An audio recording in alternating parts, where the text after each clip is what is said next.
Japan एक ऐसा देश जिसे आने वाली दुनिया का उगता सूरज माना जाता है। इस बात में तो कोई दो राय नहीं कि टेक्नोलॉजी के मामले में जापान को कोई टक्कर नहीं दे सकता। पर इन सब के अलावा जापान को एक गायन शौचालय का भी देश कहा जाता है, या फिर एक ऐसा देश जहां की ट्रैफिक लाइट्स ब्लू कलर की होती हैं, और भी बहुत सारी चीजें जो इस देश को दुनिया से बिल्कुल अलग बनाती हैं। तो चलिए खुलकर जानते हैं इस देश के बारे में। Number 1, square watermelons. दोस्तों, तरबूज के इस आकार का आविष्कार पिछले 70s में एक ग्राफिक डिजाइनर की मदद से किया गया था, क्योंकि इस आकार में इन्हें फ्रिज में मजबूती से रखा जा सकता है और काफी आराम से काटा भी जा सकता है। जापान के किसान इन्हें एक स्पेशल कंटेनर में उगाते हैं, जैसे कि ये काफी महंगे और खूबसूरत होते हैं। लोग इन्हें खाने के तौर पर न खरीद के सजाने के तौर पर ज्यादा खरीदते हैं। Number 2, ramen noodles bath. Hakone में बसे इस यूनशान स्पा रिजोर्ट में सुअर के मांस का सूप और रामेन नूडल्स खिलाकर लोगों का दिल बड़े आराम से जीत लिया जाता है। जापान के काफी लोग इसके पीछे दीवाने हैं। उनका ये मानना है कि सुअर के मांस का सूप उनकी त्वचा के लिए बहुत लाभदायक है, क्योंकि उसमें भारी मात्रा में कोलेजन पाया जाता है। Number 3, bizarre flavour of KitKat. Chilli paper, wasabi, sweet potato, grill corn, soybean, salt watermelon, mango, green tea, ये सब बस कुछ किटकैट के छाटे गए फ्लेवर्स हैं जो जापान के लोग खाते हैं। इनमें से आप कौन सा खाना पसंद करेंगे, कमेंट्स में जरूर बताएं। Number 4, fake food. जापान के कुछ एक्सपर्ट्स प्लास्टिक और वैक्स की मदद से खाना बनाते हैं, और वो भी देखने में उतना ही लजीज लगता है जितना कि असली खाना लगता है। जापान के कितने ही रेस्टोरेंट्स इन प्लास्टिक के खानों को अपने रेस्टोरेंट्स की खिड़की के पास लगाकर भूखे इंसानों का ध्यान खींचने की कोशिश करते हैं। और आपको बता दूं कि इन प्लास्टिक के खानों को तैयार कराने में बहुत ज्यादा पैसे खर्च होते हैं। Number 5, rabbit island. 1940 की बात है, जब वैज्ञानिक ओकुनाशिमा आइलैंड पर कुछ चूहे लाए और उन पर टेस्ट करने का सोचा। पर कुछ महीनों बाद वहाँ उनकी तादाद इतनी बढ़ गई कि लोग वहाँ घूमने जाने लगे और अब वो एक टूरिस्ट प्लेस बन गया। Number 6, Purikura machines. किसी बूथ में फोटो लेना कोई नई बात तो नहीं, पर जापान ने अपने अनुभव से उसमें एक नया मोड़ दे दिया। उनके फोटो बूथ को पुरीकुरा नाम से जाना जाता है, जो आपको वही उसी वक्त उन फोटोज को एडिट करने की अनुमति भी देता है, और आप उससे अपने फोटो में स्टिकर्स ऐड कर सकते हैं, कुछ लिख सकते हैं, और इन सब के बाद बड़े आसानी से उन फोटोज को अपने सेल फोन में भेज सकते हैं। Number 7, people pushers. Metro station हो या ट्रेन स्टेशन, जापान में काम के घंटों में वहाँ आपकी सोच से भी ज्यादा भीड़ रहती है, और इसी सब के चलते स्टेशन स्टाफ और पार्ट टाइम मेंबर को ये ड्यूटी रोज निभानी होती है कि ट्रेन में जितने पैसेंजर्स हो सके उतने भर सके, जब तक कि दरवाजे बंद न हो सके। Number 8, umbrella parking lot. आम देशों में हम किसी बिल्डिंग में जाने से पहले अपनी कार या बाइक को पार्क करके अंदर चले जाते हैं, पर जापान में अगर आपको किसी बिल्डिंग में जाना हो तो कार्स और बाइक्स को पार्क करने के साथ साथ अम्ब्रेला भी पार्क करना पड़ता है, और आपका अम्ब्रेला वहाँ से कोई नहीं ले जा सकता। अम्ब्रेला पार्क करने के पीछे मकसद ये है कि आप बिल्डिंग को पानी करने से बचा सकते हैं अगर आपका अम्ब्रेला पानी से तर हो। जापान के लगभग सभी सरकारी बिल्डिंग, होटल और ऑफिसेज में इन अम्ब्रेला पार्किंग लॉट का इस्तेमाल होता है। Number 9, millions of vending machines.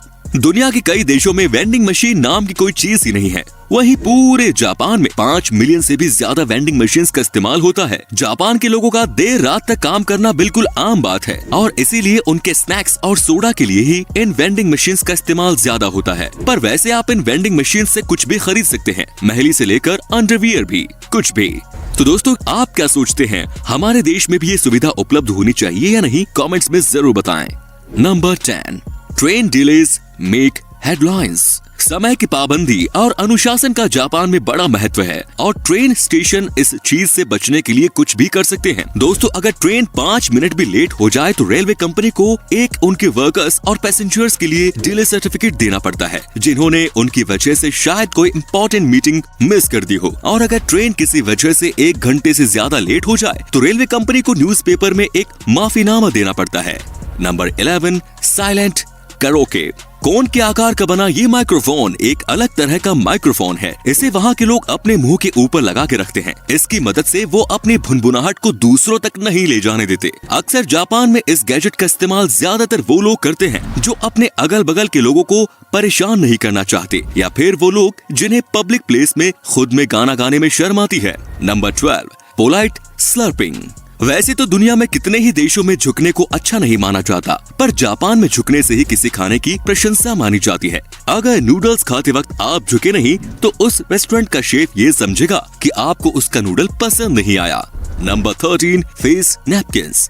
ये तो आप जानते ही होंगे कि जब कभी भी हम बर्गर खाते हैं तो हमारे मुंह पे केचप लग ही जाता है, चाहे हम कितना ही आराम से क्यों न खाएं। पर वहाँ के एक रेस्टोरेंट के मालिक ने इसका इलाज ढूंढ लिया है। वो रेस्टोरेंट में आने वाले मेहमानों का चेहरा एक अलग तरह की नैपकिन से कवर कर देते हैं, जिससे कि उनके बर्गर खाने से उनका चेहरा गंदा नहीं होता, पर हाँ दोस्तों, देखने में थोड़ा अजीब जरूर लगता है। Number 14, water saving sticks. Japan में इन बेसिन्स को बिल्कुल टॉयलेट्स के बगल में लगाया जाता है, और ऐसा इसलिए क्योंकि टॉयलेट के तुरंत बाद पहले आप अपने हाथ धो लें और फिर वही पानी आप फ्लश के लिए इस्तेमाल कर सकें। तो इसी तरीके से आप एक ही पानी से 2 काम कर सकते हैं। नंबर 15, स्ट्रेंज मायो। दोस्तों, जापान में मेयो की कोई खास रेसिपी नहीं है। वहाँ पे लोग इसका इस्तेमाल सैंडविच, सलाद या मीट पे नहीं करते, बल्कि वो इसका इस्तेमाल आइसक्रीम्स और पेन केक्स के ऊपर करते हैं। अजीब है पर सच है दोस्तों। Number 16, naps at work. Japan में अगर किसी इंसान को झपकी लेते हुए पाया गया तो उसको मेहनत से काम करने की निशानी माना जाता है, और इसीलिए वहाँ झपकी लेने को बिल्कुल गलत नहीं माना जाता। पर अगर हमारे देश में ऐसा कर दिया जाए तो उसे तो काम से निकाल देंगे, है कि नहीं दोस्तों। Number 17, world's shortest escalator. Kawasaki शहर के मोर्स डिपार्टमेंट स्टोर में आपको दुनिया का सबसे छोटा एस्केलेटर देखने को मिल जाएगा। इस एस्केलेटर में बस 5 सीढ़ियां हैं और सिर्फ 33 इंच लंबी। ये तो है जापान के लोग टेक्नोलॉजी का भरपूर इस्तेमाल करते हैं। Number 18, doll village. जापान के इस गांव नगरो की आबादी 300 लोगों की हुआ करती थी, पर इस गांव में अब 40 के आसपास ही लोग रहते हैं। एक लोकल आर्टिस्ट सुकीमी आयनो ने इंसानों के आकार की गुड़िया बनाई, जिनमें से कई सारे वहाँ के लोगों की तरह लगती थी, और उन्हें वहाँ ऐसे रखा जाता था जैसे वो कोई काम कर रहे हो, जैसे कि उन्हें गांव के स्कूल में किसी क्लासरूम में बैठा दिया जाता है, जो कि शायद अब कुछ दिनों पहले बंद कर दिया गया है। Number 19, number force. दोस्तों, जापान के कल्चर में ये बहुत आम है कि वहाँ के लोग 4 नंबर से बहुत बचते हैं, क्योंकि वो लोग इसे बहुत अशुभ समझते हैं, और इसीलिए जापान की बिल्डिंग्स 4 फ्लोर की नहीं होती, और वहाँ की दुकानों पर चम्मच के सेट भी नहीं बिकते। उन्हें 4 नंबर से इतनी नफरत है कि वो घर में 4 मेहमानों को भी नहीं आने देते। वो उसे कोई अशुभ काम की निशानी मानते हैं। Number 20, blue traffic light. Japan के सड़कों पर हरे कलर की लाइट की जगह नीले रंग की लाइट का इस्तेमाल होता है, और इसके पीछे का राज इनके नाम में ही छुपा है। इतिहास में ग्रीन और ब्लू को एक ही नाम ब्लू से जाना जाता था। जब जापान में पहली बार ट्रैफिक लाइट्स का इस्तेमाल किया गया था तो वो हरे कलर के ही लाइट्स का इस्तेमाल करते थे, पर जब उन्होंने सच जाना तो उन्होंने ग्रीन की जगह नीली लाइट्स का इस्तेमाल करने का इरादा बना लिया। Number 21, cleaning classes. जापान के सभी स्कूल में बच्चे अपने क्लासरूम को खुद ही साफ करते थे, क्योंकि वो इस काम को अपनी पढ़ाई का एक हिस्सा समझते थे, और यहाँ तक कि वहाँ के टीचर्स भी इसमें उनकी मदद करते थे। क्लासरूम के साथ साथ बाथरूम भी साफ करने की जिम्मेदारी भी स्कूल के बच्चों को ही दी जाती थी, क्योंकि वहाँ के टीचर्स का मानना है कि ये काम उन्हें रिस्पॉन्सिबल सिटीजन बनने में उनकी मदद करेगा। Number 22, footpath train. सुडोई टूरिस्ट ट्रेन जापान की एक ऐसी ट्रेन है जिसमें ऐसा नजारा देखने को मिलता है जो आप सोच भी नहीं सकते। इस ट्रेन में फुटपाथ की सुविधा भी पाई जाती है। खुशबूदार सरों के पेड़ की मदद से बनाए गए, और इसमें हल्के गर्म पानी का इस्तेमाल किया जाता है, जो कि पैसेंजर्स को काफी आराम देता है। Number 23, futuristic toilet. जापान के टॉयलेट्स आम टॉयलेट्स की तरह बिल्कुल नहीं होते। ये बहुत ही अच्छी तकनीक से बनाए गए हैं। इन टॉयलेट्स को इस्तेमाल करने से पहले आपको पता होना चाहिए कि आखिर इसमें मौजूद इन बटन्स का मतलब क्या है। इसमें कई अलग तरह के ऑप्शंस पाए जाते हैं, जैसे कि अगर आप चाहे तो टॉयलेट सीट को अपने मुताबिक गर्म कर सकते हैं, आप चाहे तो गर्म पानी स्प्रे कर सकते हैं, और चाहे तो आप गाने भी बजा सकते हैं। दोस्तों, जापान की इस टेक्नोलॉजी के लिए एक लाइक तो बनता ही है। Number 24, crazy flavour ice cream. Japan के लोग खाने के अजीब अजीब जोड़े बनाते हैं और उसे बड़े चाव से खाते हैं। उसी में से एक है ये आइसक्रीम फ्लेवर। आइसक्रीम फ्लेवर के नाम पर जापान के लोग घोड़े का मांस, कैक्टस, चारकोल, लहसुन का इस्तेमाल करते हैं, और ये सब इनके लिए कोई हैरत की बात नहीं। Number 25, space saving parking lot. दोस्तों, जापान लोगों से भरा हुआ देश है। वहाँ के लोग पार्किंग लॉट्स के नाम पर जगह की बर्बादी बिल्कुल नहीं करते। जैसा कि आप स्क्रीन पर देख पा रहे होंगे किस तरह वहाँ के लोग मल्टी लेवल गैराज का इस्तेमाल करते हैं। Number 26, robot run hotel. Nagasaki के एक होटल में रोबोट वहाँ के स्टाफ का एक बहुत बड़ा हिस्सा है। उन्हें हैन्ना के नाम से जाना जाता है, जिसका सीधा मतलब है स्ट्रेंज। इंसानों की तरह दिखने वाले ये रोबोट हर वो काम करते हैं जो एक इंसान करता है, जैसे कि गेस्ट से मिलना, लगेज उठाना, कॉफी बनाना, रूम्स को साफ करना और भी बहुत कुछ। और वो बात करते वक्त मुस्कुराते भी हैं, पर उनके अगल बगल वहाँ के स्टाफ मौजूद रहती हैं, इसकी देखरेख में कि आखिर वो ठीक तरीके से काम कर रहे हैं या नहीं। Number 27, cafe companion.